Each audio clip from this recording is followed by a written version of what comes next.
pictures from Athens Live.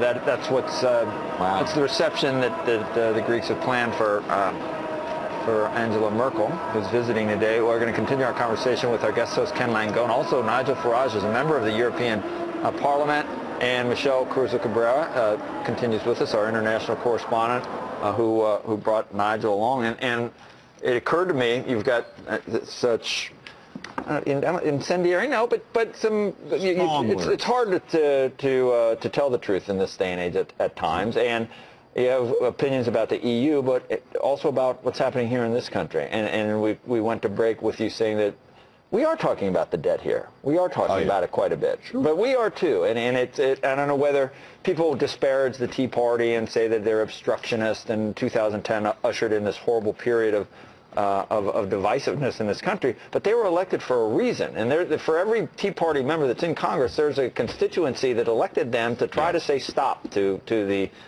spending that we're doing. So we're at least talking about it. Can we avoid this fate that we're seeing in Europe? Well, I must say, when I was an Obama skeptic right from day one, it seemed to me that he is just the worst kind of politician. We've got it all across the Western world. People who get to the top in our countries who've got no experience of business or life at all. The classic career politician. So I've always been skeptical about him. I think the American spending levels are hopelessly out of control. And frankly, you know better here than some of those countries in Europe that we've just been talking about. And Romney, well, he did very well, obviously, in that TV debate last week. I would just like to see Romney be a bit less ashamed of who he is. It's as if he wants to hide from people the fact that he's made lots of money and been very successful. I would have thought he should come out all guns blazing and say, look guys, I've been a success in the commercial world. I'm the man that can make the tough decisions that America needs, and just be more upbeat about himself. You're all going to be shareholders of Bain Capital. You're all going to benefit from my expertise in knowing how to... Well, why not do that? Why not say that? Absolutely. There's something else here. The private equity world is inhabited by limited partners from the state funds.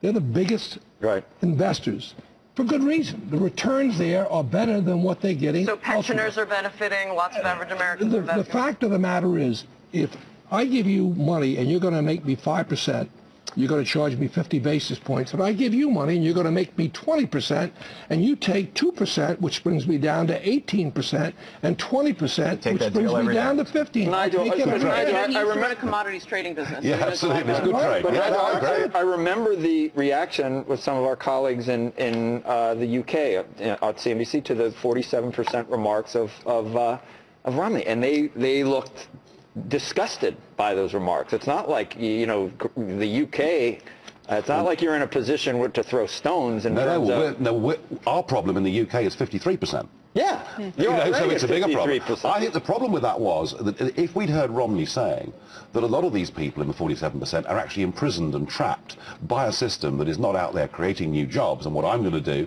is to create enterprise in America like we did in the 1980s to get these people out of that mess, then it would have been okay. That's my whole thing. But it didn't come across that way. Expressing empathy for people that have nots, and actually lifting them out of the position that they're in are two totally different things. And I'm tired of hearing someone tell me how empathetic they are when they have no idea how to help those people. But that was a very clumsy statement, and it did not say what Nigel just said. No, that's right, and that was the problem with it. And he has admitted that himself. It was a clumsy. Let's not make Mitt what he's not. Mitt is a very modest man.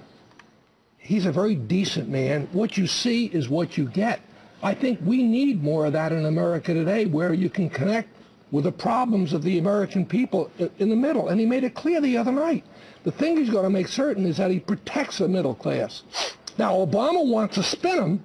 This is very interesting. Mitt's being called a liar by Obama's camp because Mitt is being Mitt. He's not being what they want him to be or what they cast him to be.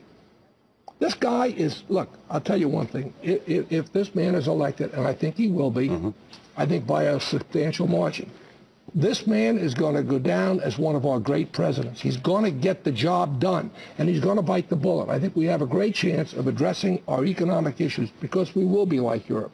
If we don't get off this path we're on, all we're seeing is a hangover of people still believing in our currency. But once they lose faith in our currency, Game, set, match. And what do you think about the Federal Reserve and what they're doing? You used to run a commodities trading business. How do you feel about it? I'm horrified. We've already mentioned the IMF earlier on, but I'm horrified at the way central banks are acting.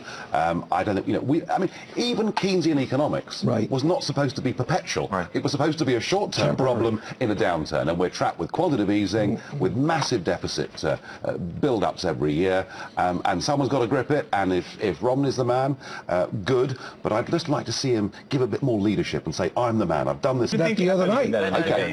I think he did that the other night very clearly. But what you said earlier, our current sitting president, if you were to look at his resume, which we can't see because he won't let us have it, but if you were to look at his resume, no, seriously, we don't know what grades he got. We don't know where he went to college.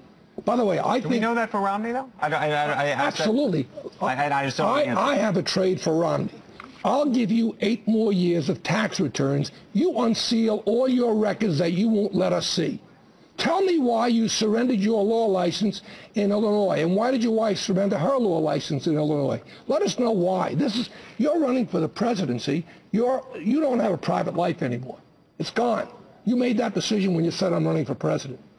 What I'm saying is, we know one thing about Mitt Romney. He's got 25 years of solid business experience, most of which has been very successful. And he's a decent man. And by the way, I'll say it again.